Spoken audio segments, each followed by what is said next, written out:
Kusog nga pag-ulbo sa Mount Kanlaon sa Negros Oriental nasinati sayo ganihang buntag. Apan matod sa Office of Civil Defense o OCD7, walay mga dapit sa Negros Oriental ang apektado sa maong pag-ulbo. Ang dugang detalye sa live report ni Luan May Rondina. May?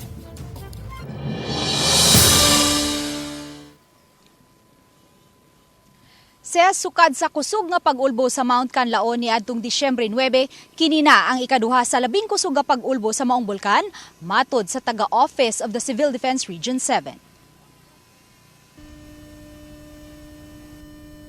Alas 5:51 ganihang buntag, nasinati ang kusog nga pag-ulbo sa Mount Kanlaon nga miabot sa 4,000 meters ang gilayon sa pagsabwag sa mga aboning ini nga gibuga gikan sa baba sa bulkan.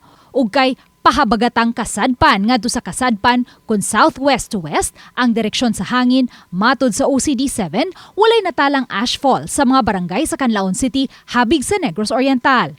Apan matod ni OCD7 Regional Director Joel Erestain, pabiling gipaubos sa Alert Level 3 ang naaswing dakbayan sukad pa ni adtong Disyembre 9 sa unang kusog nga pag-ulbo.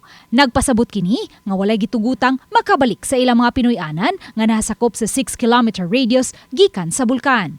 Walang new evacuation na naitala ngayon at wala rin naman tayong action ng new evacuation nor wala ring recommendation at least from FIVORGs of new evacuation except that for all the residents inside the 6-kilometer radius. Sa labing awahing data nga nahipo sa DSWD7, alas 8 ganihang buntag, ana-ana lang sa 838 families kung 2,643 individuals ang gipamutang sa 8 ka mga evacuation centers. Atol sa unang kusog nga pag-ulbo sa Mount Kanlaon ni adtong Disyembre 9, miabot sa 628 ka mga pamilya kung 23,620 ka mga individual ang apektado o gipaubos sa forced evacuation.